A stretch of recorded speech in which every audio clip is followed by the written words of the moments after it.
ಒಂದು ಹೆಣ್ಣನ್ನ ಮದುವೆ ಮಾಡಿಕೊಡ್ತಾ ಇರಬೇಕಾದ್ರೆ ಯಾವುದೇ ರೀತಿ ಯಾರಾದರೂ ಬಂದು ಒಬ್ಬ ವ್ಯಕ್ತಿ ಇವರು ಒಳ್ಳೆಯವರು, ಇವ್ರಿಗೆ ತುಂಬ ಆಸ್ತಿ ಇದೆ, ಇವ್ರು ತುಂಬ ಚೆನ್ನಾಗಿದ್ದಾರೆ, ಈ ಹುಡುಗ ತುಂಬ ಒಳ್ಳೆಯವನು ಅಂತ ಹೇಳಿದ ತಕ್ಷಣ ನೀವು ನಿಮ್ಮ ಮನೆ ಮಗಳನ್ನ ಧಾರಾಳವಾಗಿ ದಾರೆ ಎರೆದು ಕಟ್ಬಿಡ್ತೀರಾ. ಅವ್ರ ಬಗ್ಗೆ ಏನು ವಿಚಾರಿಸೋದಿಲ್ಲ, ನಿಮಗೆ ಏನಂದರೆ ಏನು ಗೊತ್ತಿರೋದಿಲ್ಲ.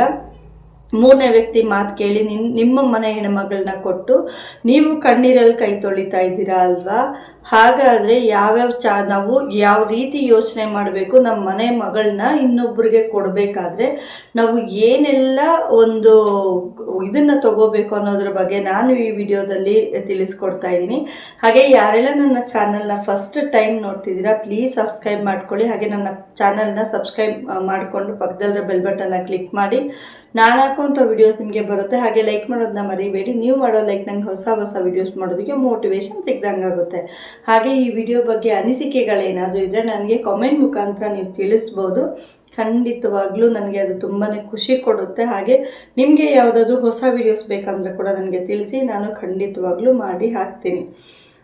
ಹಾಗೆಯೇ ನಮ್ಮ ಮನೆ ಮಗಳು 20ರಿಂದ 25 ವರ್ಷ ಬರ್ತಾ ಇದೆ, ಮದುವೆ ಮಾಡಬೇಕು ಅಂತ ಆಲೋಚನೆ ಮಾಡಿ ನಾವೇನಾದರೂ ಮದುವೆ ಮಾಡೋದಕ್ಕೆ ಹುಡುಗನ ಹುಡುಕ್ತಾ ಇರ್ತೀವಿ.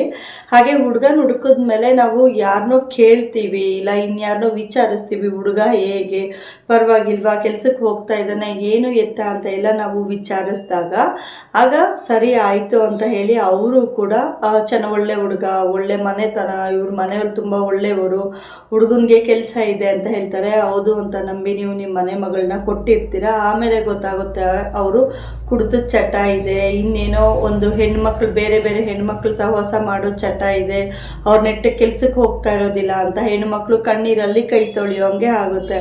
ಸೊ ಅವಾಗ ಅವ್ರನ್ನ ನೋಡಿ ಕೊರಗೋದು, ಮತ್ತು ಅವ್ರನ್ನ ನೋಡಿ ಅಯ್ಯೋ ನನ್ನ ಮಗಳಿಗೆ ನಾನೇ ಕತ್ಕೊಯ್ದುಬಿಟ್ನಲ್ಲ ಅಂತ ಹೇಳಿ ಯೋಚನೆ ಮಾಡೋದು ಜಾಸ್ತಿ ಆಗುತ್ತೆ. ಅವರು ಒಂದು ಸತಿ ಮದುವೆ ಆದಮೇಲೆ ಗಂಡನೇನಾದರೂ ಬಿಟ್ಬಿಟ್ಟು ಬಂದರೆ ಈ ಕಡೆ ಮರ್ಯಾದೆನೇ ಇರೋದಿಲ್ಲ ಅವ್ರಿಗೆ.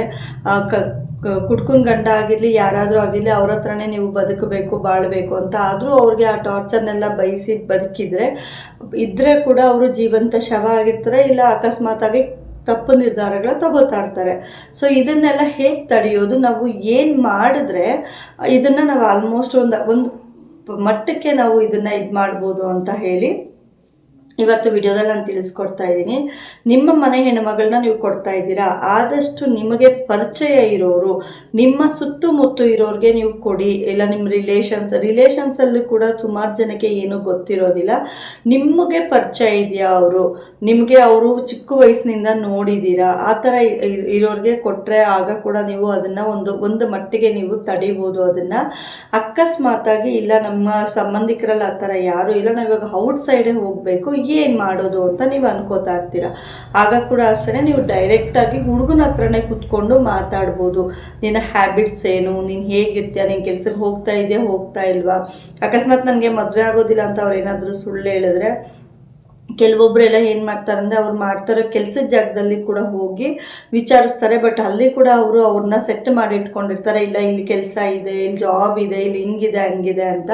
ಬಟ್ ಅದನ್ನು ನೀವು ಡೀಪಾಗಿ ಅರ್ಜೆಂಟಾಗಿ ಮಕ್ಕಳಿಗೆ ಮದುವೆ ಮಾಡೋದಕ್ಕಿಂತ ಡೀಪಾಗಿ 1 ತಿಂಗಳಿಲ್ಲ 2 ತಿಂಗಳು ಟೈಮ್ ತೊಗೊಂಡು ನೋಡಿ ಮಾಡಿ ಹೆಣ್ಮಕ್ಳನ್ನ ಕೊಡಬೇಕು.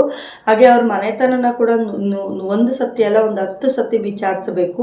ಅವ್ರಿಗೆ ಗೊತ್ತಿರೋರ ಹತ್ರ ಹೋಗಿ ವಿಚಾರಿಸ್ಬೇಕು. ಈಗ ಅವರೇ ಇದು ಮಾಡ್ತಿದ್ದಾರೆ ಅಂದರೆ ಅವ್ರ ಮನೆಗಳ ಹತ್ರ ನಿಮಗೆ ಗೊತ್ತಿರೋರ್ನ ಯಾರನ್ನಾದರೂ ಅವ್ರಿಗೆ ನೋಡಿಲ್ಲದೆ ಇರೋರನ್ನ, ನಿಮಗೆ ಗೊತ್ತಿರೋರನ್ನ ಅವ್ರಿಗೆ ಯಾರೂ ಪರಿಚಯ ಇರಬಾರ್ದು ಅಂಥವ್ರನ್ನ ಬಿಟ್ಟು ವಿಚಾರಿಸಬೇಕು. ಅವ್ರನ್ನ ಒಂದು ಸ್ವಲ್ಪ ದಿನ ವಾಚ್ ಮಾಡೋದಕ್ಕೆ ಬಿಡಬೇಕು. ಆಗ ಹೆಣ್ಣುಮಕ್ಕಳ ಜೀವನ ತುಂಬಾ ಸುಖಮಯವಾಗಿರುತ್ತೆ. ಏನಪ್ಪ ಅಂದರೆ ಅವರು ಕುಡಿದು ಚಟನೋ ಇಲ್ಲ ಇನ್ನೊಂದೇನೋ ಹೆಣ್ಮಕ್ಳ ಶೋಕಿನೋ ಈ ಥರ ಏನಾದರೂ ಇದ್ದರೆ ನಮ್ಮ ಮನೆಯಲ್ಲಿ ಅರ್ಗಿಳಿ ಥರ ಸಾಕ್ಕೊಂಡಿರೋನ ಕಡ್ಕನ್ ಕೈಗೆ ಕೊಟ್ಟೆ ಅಂತ ಹೇಳ್ತಾರೆ ಅಲ್ವಾ, ಹಂಗಾಗ್ಬಿಡುತ್ತೆ. ಒಬ್ಬ ಚೆನ್ನಾಗಿ ಸಾಕಿರೋ ಹೆಣ್ಮಗಳನ್ನ ಎತ್ಕೊಂಡೋಗಿ ಇನ್ನೊಬ್ರು ಕೈಗೆ ಕೊಟ್ಟರೆ ಅವರು ಹೇಗೆಲ್ಲ ನೋಡ್ಕೋತಾರೆ ಅಲ್ವಾ. ಆಗ ತಂದೆ ತಾಯಿಗೆ ಕೊರಗೋದು ಬಿಟ್ಟರೆ ಬೇರೆ ಏನು ದಾರಿ ಇರೋದಿಲ್ಲ.